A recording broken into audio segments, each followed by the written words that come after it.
The 5 Orange Pips. When I glance over my notes and records of the Sherlock Holmes cases between the years 82 and 90, I am faced by so many which present strange and interesting features that it is no easy matter to know which to choose and which to leave. Some, however, have already gained publicity through the papers, and others have not offered a field for those peculiar qualities which my friend possessed in so high a degree, and which it is the object of these papers to illustrate. Some, too, have baffled his analytical skill, and would be as narratives, beginnings without an ending, while others have been but partially cleared up, and have their explanations founded rather upon conjecture and surmise than on that absolute logical proof which was so dear to him. There is, however, one of these last, which was so remarkable in its details, and so startling in its results, that I am tempted to give some account of it, in spite of the fact that there are points in connection with it which never have been, and probably never will be, entirely cleared up. The year 87 furnished us with a long series of cases of greater or lesser interest, of which I retain the records. Among my headings under this one 12 months I find an account of the adventure of the Paradol Chamber, of the Amateur Mendicant Society who held a luxurious club in the lower vault of a furniture warehouse, of the facts connected with the loss of the British barque Sophie Anderson, of the singular adventures of the Grice Pattersons in the islands of Uffa, and finally of the Camberwell poisoning case. In the latter, as may be remembered, Sherlock Holmes was able, by winding up the dead man's watch, to prove that it had been wound up 2 hours before, and that therefore the deceased had gone to bed within that time, a deduction which was of the greatest importance in clearing up the case. All these I may sketch out at some future date, but none of them present such singular features as the strange train of circumstances which I have now taken up my pen to describe. It was in the latter days of September, and the equinoctial gales had set in with exceptional violence.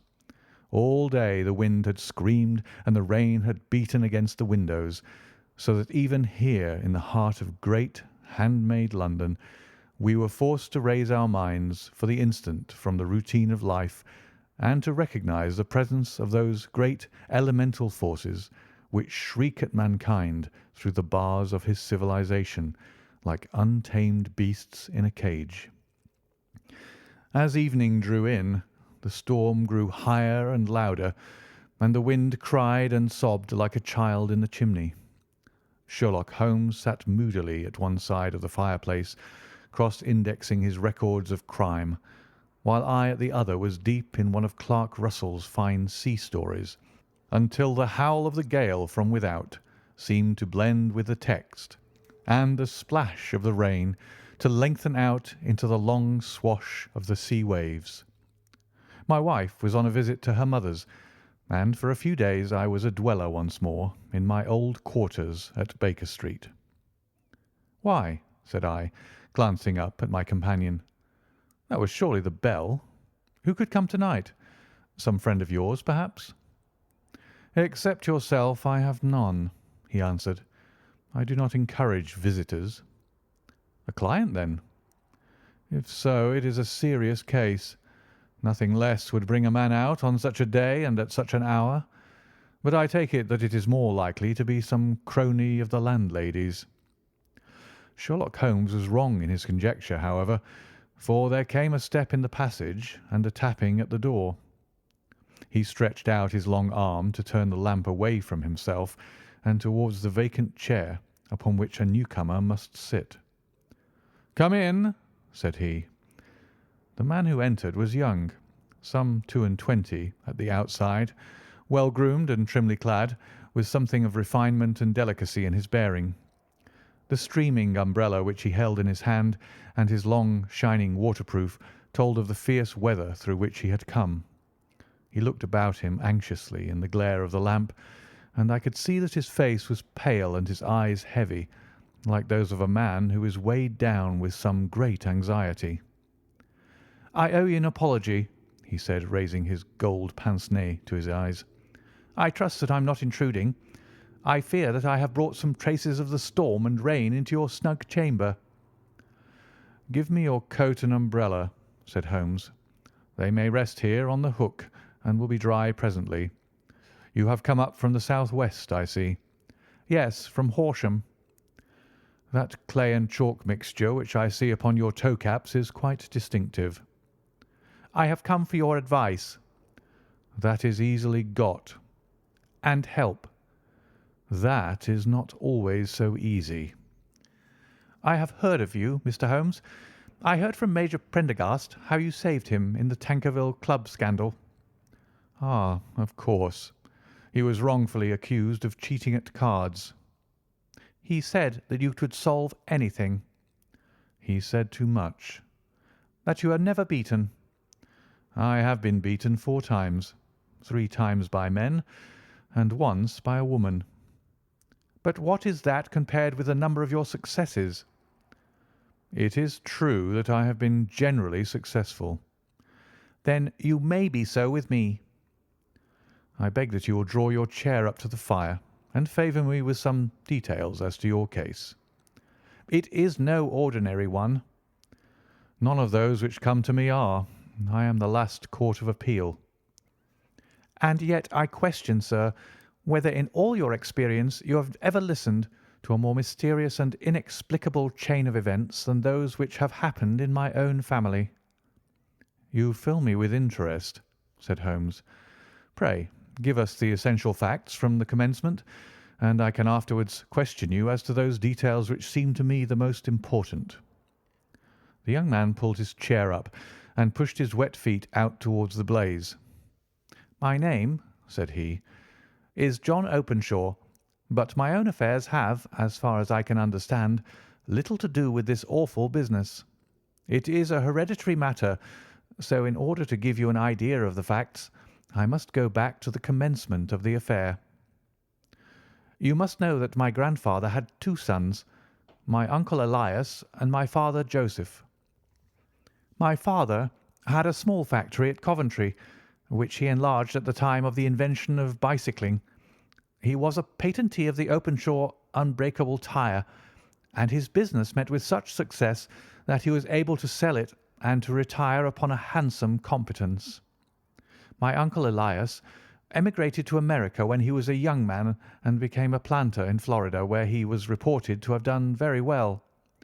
At the time of the war he fought in Jackson's army, and afterwards under Hood, where he rose to be a colonel. When Lee laid down his arms, my uncle returned to his plantation, where he remained for 3 or 4 years. About 1869 or 1870 he came back to Europe and took a small estate in Sussex, near Horsham. He had made a very considerable fortune in the States, and his reason for leaving them was his aversion to the negroes and his dislike of the Republican policy in extending the franchise to them. He was a singular man, fierce and quick-tempered, very foul-mouthed when he was angry, and of the most retiring disposition. During all the years that he lived at Horsham, I doubt if ever he set foot in the town. He had a garden and 2 or 3 fields round his house, and there he would take his exercise, though very often for weeks on end he would never leave his room.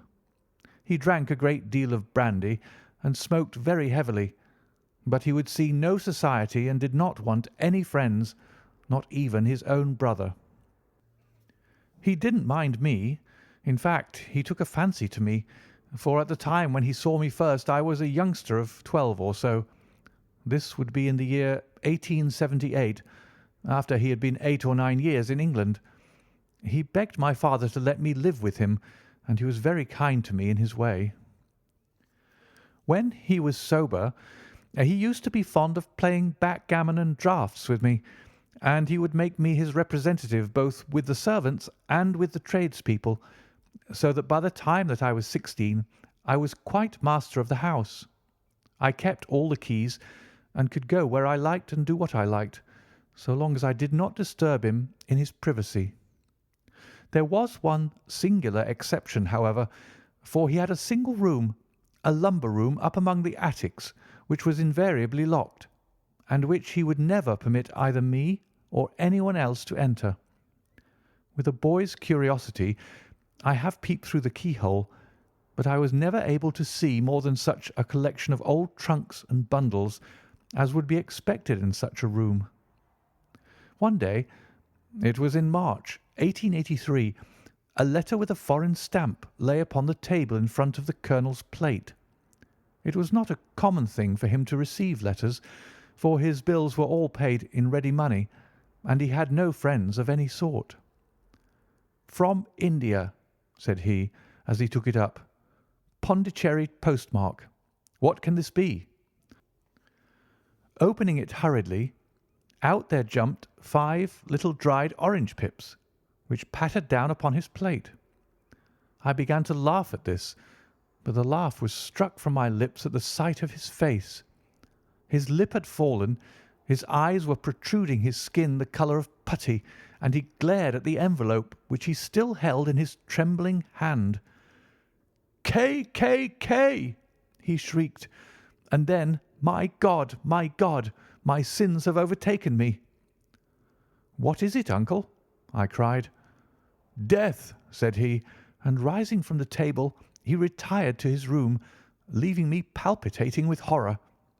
I took up the envelope and saw scrawled in red ink upon the inner flap, just above the gum, the letter K 3 times repeated. There was nothing else save the 5 dried pips. What could be the reason of his overpowering terror? I left the breakfast table, and as I ascended the stair, I met him coming down with an old rusty key which must have belonged to the attic in one hand, and a small brass box, like a cash box, in the other. "They may do what they like, but I'll checkmate them still," said he with an oath. "Tell Mary that I shall want a fire in my room to-day, and send down to Fordham the Horsham lawyer." I did as he ordered, and when the lawyer arrived I was asked to step up to the room. The fire was burning brightly, and in the grate there was a mass of black fluffy ashes as of burned paper, while the brass box stood open and empty beside it. As I glanced at the box I noticed with a start that upon the lid was printed the treble K which I had read in the morning upon the envelope. "I wish you, John," said my uncle, "to witness my will. I leave my estate, with all its advantages and all its disadvantages, to my brother, your father, whence it will no doubt descend to you. If you can enjoy it in peace, well and good. If you find you cannot, take my advice, my boy, and leave it to your deadliest enemy. I am sorry to give you such a two-edged thing, but I can't say what turn things are going to take. Kindly sign the paper where Mr. Fordham shows you." I signed the paper as directed, and the lawyer took it away with him.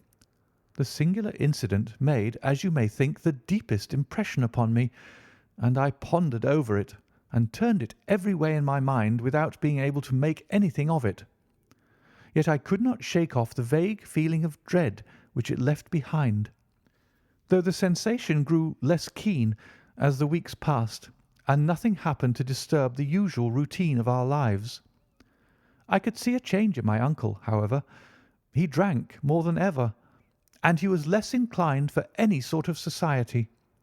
Most of his time he would spend in his room, with the door locked upon the inside, but sometimes he would emerge in a sort of drunken frenzy, and would burst out of the house and tear about the garden with a revolver in his hand, screaming out that he was afraid of no man, and that he was not to be cooped up like a sheep in a pen by man or devil. When these hot fits were over, however, he would rush tumultuously in at the door and lock and bar it behind him, like a man who can brazen it out no longer against the terror which lies at the roots of his soul. At such times I have seen his face, even on a cold day, glisten with moisture, as though it were new raised from a basin. Well, to come to an end of the matter, Mr. Holmes, and not to abuse your patience, there came a night when he made one of those drunken sallies from which he never came back. We found him, when we went to search for him, face downward in a little green-scummed pool, which lay at the foot of the garden. There was no sign of any violence, and the water was but 2 feet deep, so that the jury, having regard to his known eccentricity, brought in a verdict of suicide.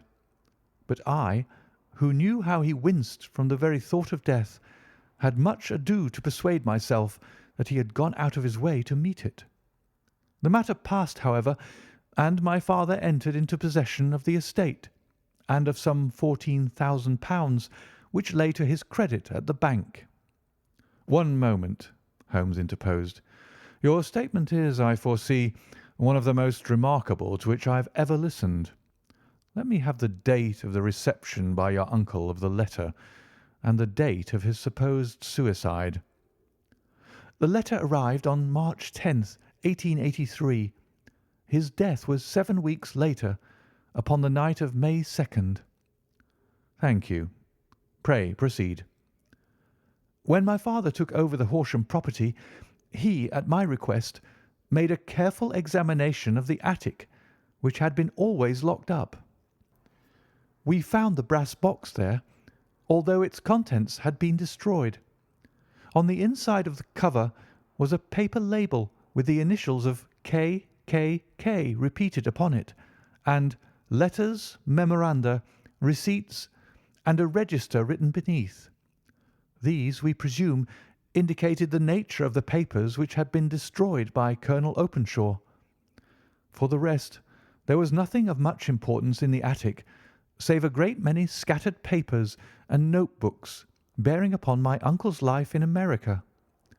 Some of them were of the war time, and showed that he had done his duty well, and had borne the repute of a brave soldier.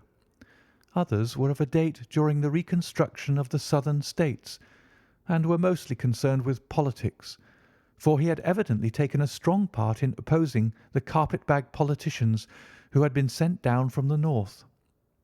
Well, it was the beginning of '84 when my father came to live at Horsham, and all went as well as possible with us until the January of '85. On the 4th day after the New Year, I heard my father give a sharp cry of surprise as we sat together at the breakfast table. There he was, sitting with a newly opened envelope in one hand and 5 dried orange pips in the outstretched palm of the other one.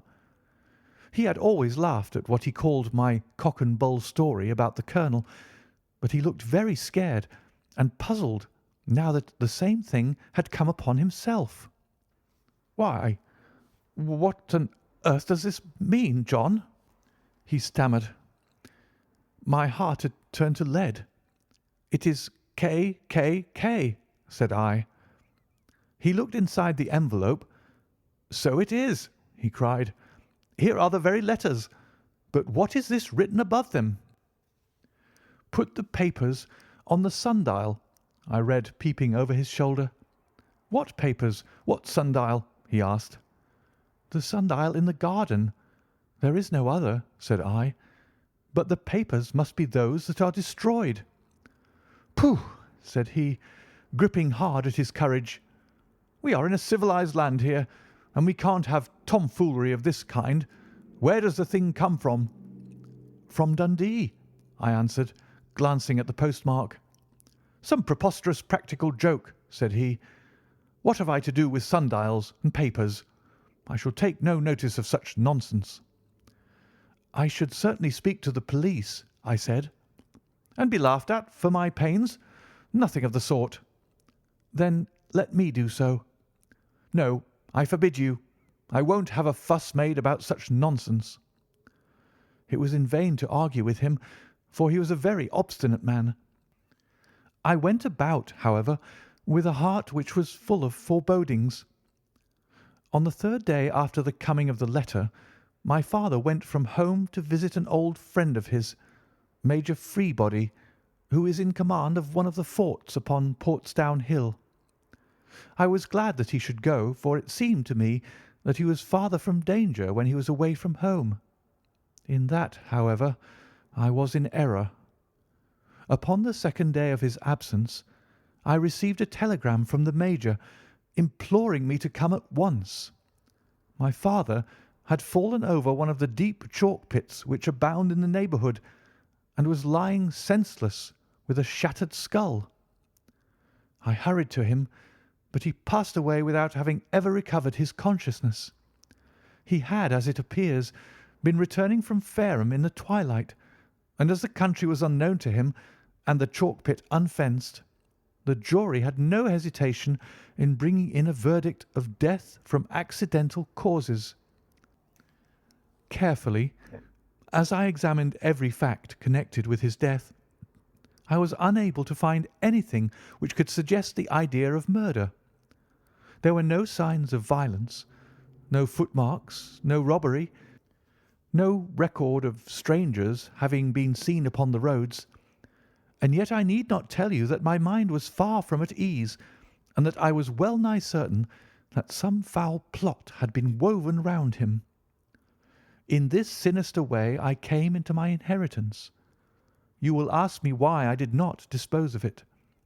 I answer because I was well convinced that our troubles were in some way dependent upon an incident in my uncle's life, and that the danger would be as pressing in one house as another. It was in January '85 that my poor father met his end, and 2 years and 8 months have elapsed since then. During that time I have lived happily at Horsham, and I had begun to hope that this curse had passed away from the family, and that it had ended with the last generation. I had begun to take comfort too soon, however. Yesterday morning the blow fell in the very shape in which it had come upon my father. The young man took from his waistcoat a crumpled envelope, and turning to the table he shook out upon it 5 little dried orange pips. "This is the envelope," he continued. "The postmark is London, Eastern Division. Within are the very words which were upon my father's last message, K, K, K. And then put the papers on the sundial." "What have you done?" asked Holmes. "Nothing." "Nothing?" "To tell the truth," he sank his face into his thin white hands, "I have felt helpless. I have felt like one of those poor rabbits when the snake is writhing towards it. I seem to be in the grasp of some resistless, inexorable evil which no foresight and no precautions can guard against." "Tut, tut!" cried Sherlock Holmes. "You must act, man, or you are lost. Nothing but energy can save you. This is no time for despair." "I have seen the police." "Ah!" "But they listened to my story with a smile. I am convinced that the inspector has formed the opinion that the letters are all practical jokes, and that the deaths of my relations were really accidents, as the jury stated, and were not to be connected with the warnings." Holmes shook his clenched hands in the air. "Incredible imbecility!" he cried. "They have, however, allowed me a policeman, who may remain in the house with me." "Has he come with you tonight?" "No, his orders were to stay in the house." Again Holmes raved in the air. "Why did you come to me?" he cried. "And above all, why did you not come at once?" "I did not know. It was only to-day that I spoke to Major Prendergast about my troubles, and was advised by him to come to you." "It is really 2 days since you had the letter. We should have acted before this.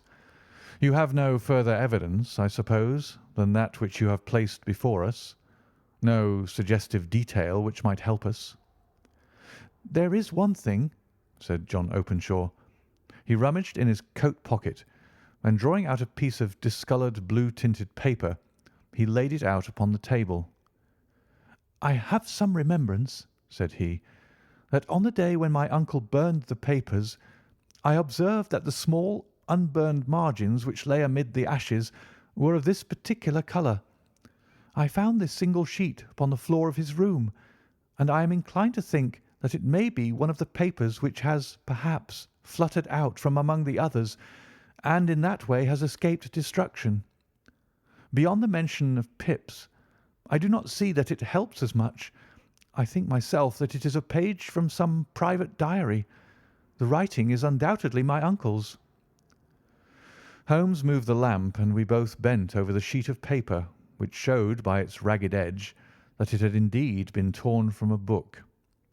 It was headed March 1869, and beneath were the following enigmatical notices: 4th, Hudson came, same old platform.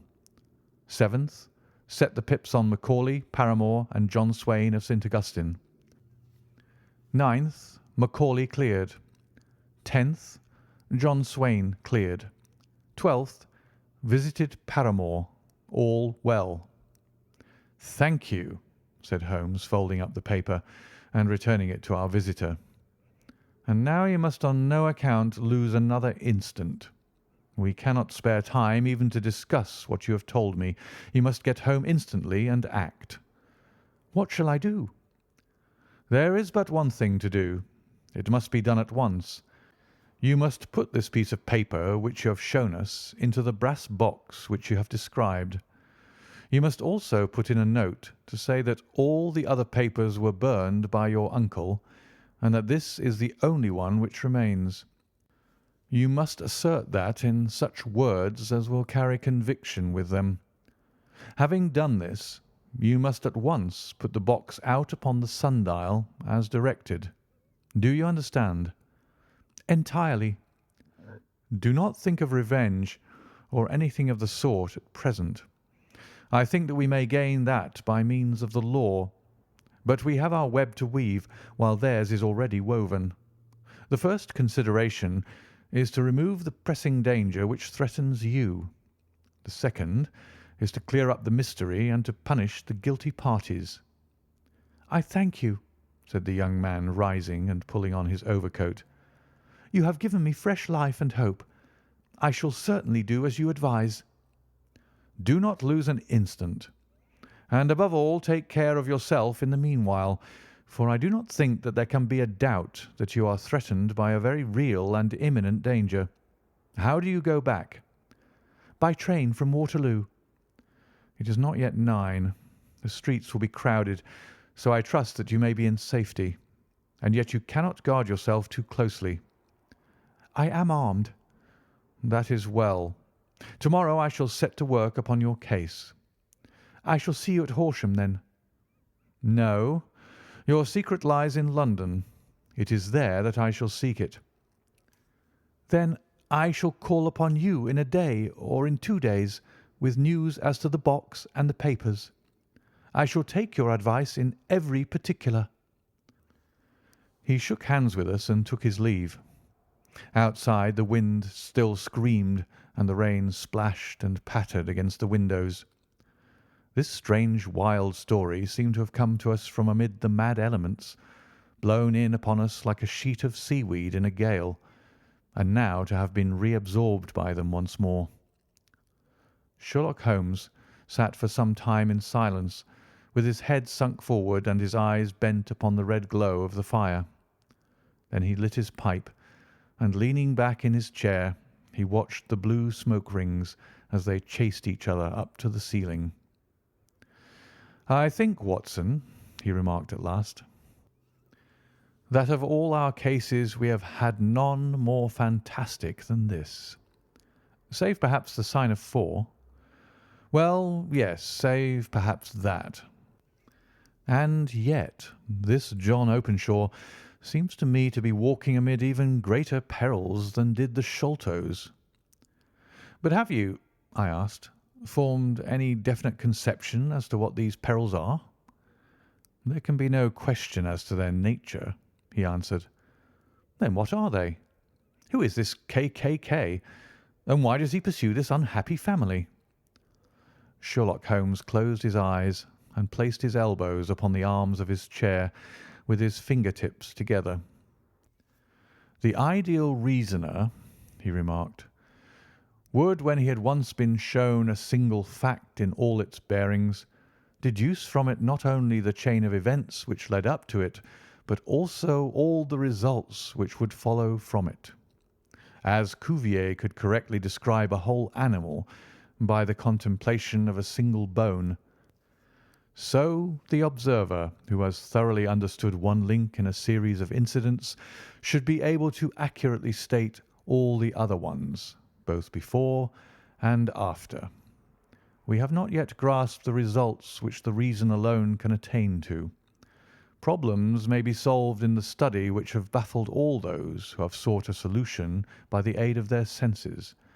To carry the art, however, to its highest pitch, it is necessary that the reasoner should be able to utilize all the facts which have come to his knowledge, and this in itself implies, as you will readily see, a possession of all knowledge, which, even in these days of free education and encyclopedias, is a somewhat rare accomplishment.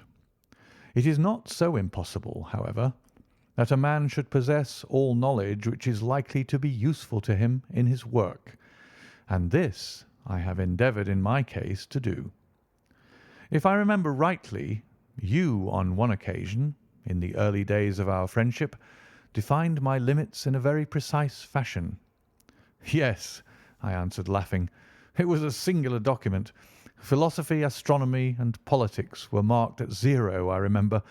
Botany variable, geology profound as regards the mudstains from any region within 50 miles of town, chemistry eccentric, anatomy unsystematic, sensational literature and crime records unique, violin player, boxer, swordsman, lawyer, and self-poisoner by cocaine and tobacco. Those, I think, were the main points of my analysis. Holmes grinned at the last item. Well, he said, I say now, as I said then, that a man should keep his little brain attic stocked with all the furniture that he is likely to use, and the rest he can put away in the lumber room of his library, where he can get at it if he wants it. Now, for such a case as the one which has been submitted to us tonight, we need certainly to muster all our resources. Kindly hand me down the letter K of the American Encyclopedia, which stands upon the shelf beside you. Thank you. Now, let us consider the situation and see what may be deduced from it. In the first place, we may start with a strong presumption that Colonel Openshaw had some very strong reason for leaving America. Men at his time of life do not change all their habits and exchange willingly the charming climate of Florida for the lonely life of an English provincial town. His extreme love of solitude in England suggests the idea that he was in fear of someone or something, so we may assume as a working hypothesis that it was fear of someone or something which drove him from America. As to what it was he feared, we can only deduce that by considering the formidable letters which were received by himself and his successors. Did you remark the postmarks of those letters? The first was from Pondicherry, the second from Dundee, and the third from London. From East London. What do you deduce from that? They're all seaports. That the writer was on board of a ship. Excellent. We have already a clue. There can be no doubt that the strong probability, is that the writer was on board of a ship. And now let us consider another point. In the case of Pondicherry, 7 weeks elapsed between the threat and its fulfilment. In Dundee it was only some 3 or 4 days. Does that suggest anything? A greater distance to travel? But the letter had also a greater distance to come. Then I do not see the point. There is at least a presumption that the vessel in which the man or men are is a sailing ship. It looks as if they always send their singular warning or token before them when starting upon their mission. You see how quickly the deed followed the sign when it came from Dundee. If they had come from Pondicherry in a steamer, they would have arrived almost as soon as their letter. But as a matter of fact, 7 weeks elapsed.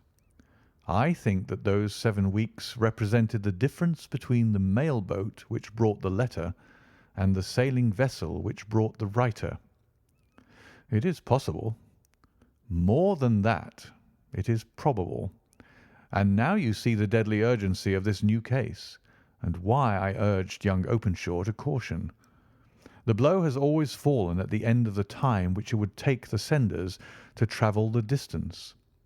But this one comes from London, and therefore we cannot count upon delay." "Good God!" I cried. "What can it mean, this relentless persecution?" "The papers which Openshaw carried are obviously of vital importance to the person or persons in the sailing ship. I think that it is quite clear that there must be more than one of them. A single man could not have carried out two deaths in such a way as to deceive a coroner's jury. There must have been several in it, and they must have been men of resource and determination. Their papers they mean to have, be the holder of them who it may.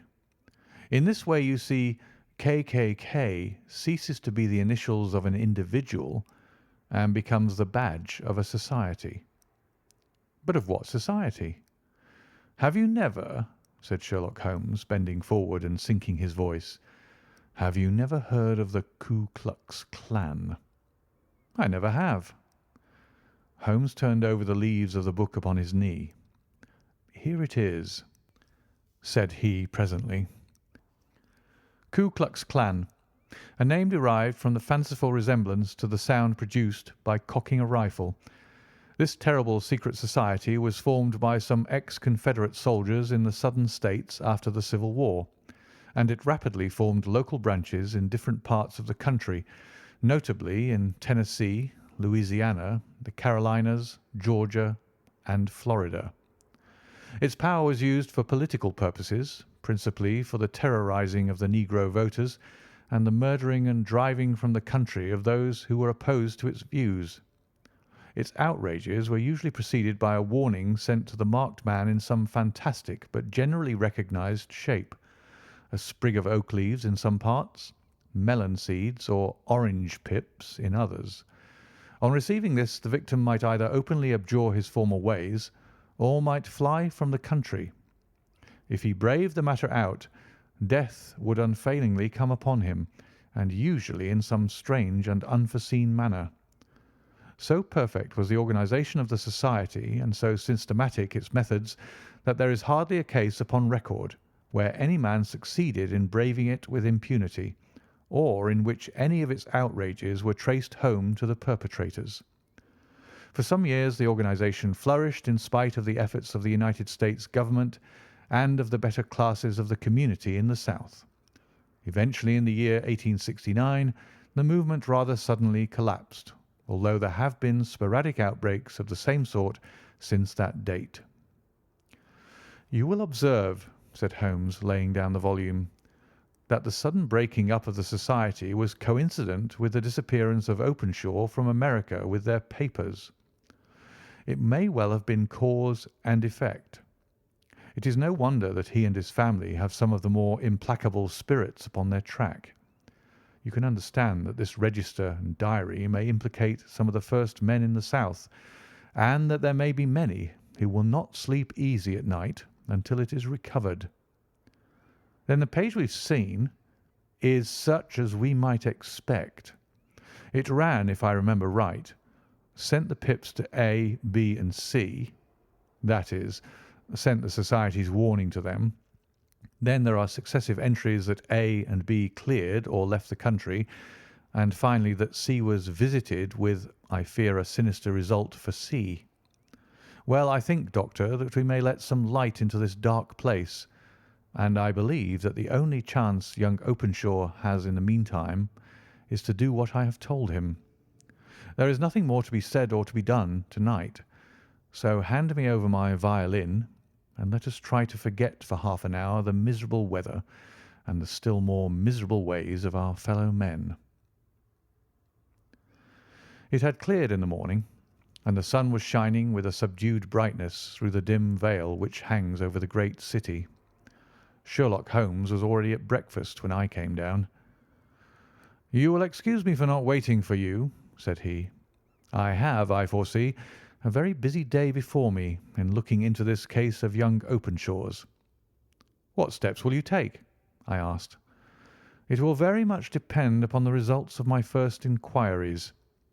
I may have to go down to Horsham after all." "You will not go there first?"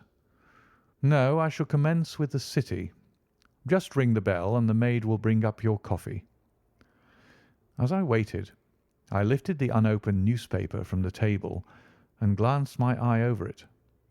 It rested upon a heading which sent a chill to my heart. "Holmes!" I cried. "You're too late." "Ah!" said he, laying down his cup. "I feared as much. How was it done?" He spoke calmly, but I could see that he was deeply moved. "My eye caught the name of Openshaw and the heading 'Tragedy near Waterloo Bridge.' Here is the account. Between 9 and 10 last night, Police Constable Cook of the H Division on duty near Waterloo Bridge heard a cry for help and a splash in the water. The night, however, was extremely dark and stormy, so that in spite of the help of several passers-by, it was quite impossible to effect a rescue. The alarm, however, was given, and by aid of the water police, the body was eventually recovered. It proved to be that of a young gentleman whose name, as it appears from an envelope which was found in his pocket, was John Openshaw, and whose residence is near Horsham.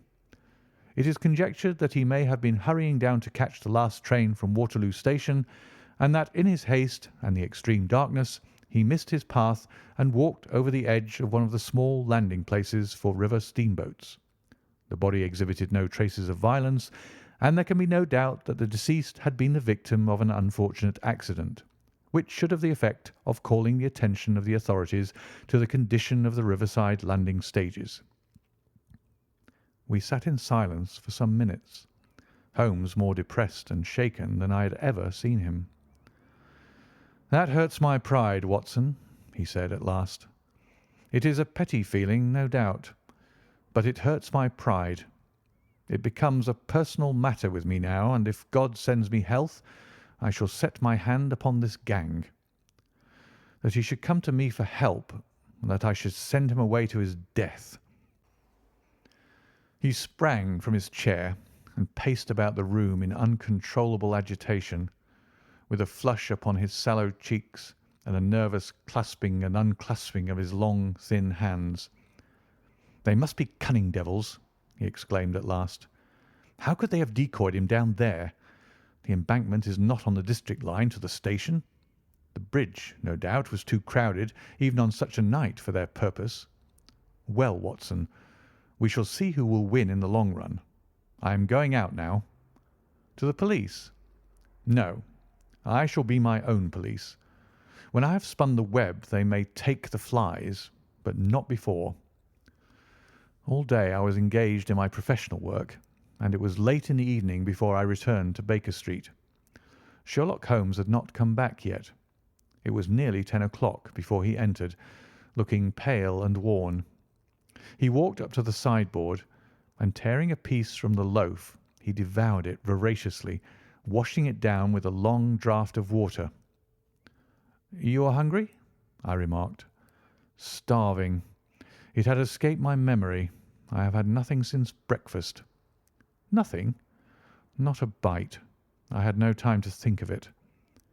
"And how have you succeeded?" "Well, you have a clue?" "I have them in the hollow of my hand. Young Openshaw shall not long remain unavenged. Why, Watson, let us put their own devilish trademark upon them. It is well thought of." "What do you mean?" He took an orange from the cupboard, and tearing it to pieces, he squeezed out the pips upon the table.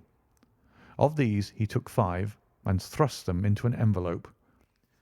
On the inside of the flap he wrote S.H. for J.O. Then he sealed it and addressed it to Captain James Calhoun, Bark Lone Star, Savannah, Georgia. "That will await him when he enters port," said he, chuckling. "It may give him a sleepless night. He'll find it as sure a precursor of his fate as Openshaw did before him." "And who is this Captain Calhoun?" "The leader of the gang. I shall have the others, but he first." "How did you trace it, then?" He took a large sheet of paper from his pocket, all covered with dates and names. "I have spent the whole day," said he, "over Lloyd's registers and files of the old papers, following the future career of every vessel which touched at Pondicherry in January and February in '83. There were 36 ships of fair tonnage which were reported there during those months.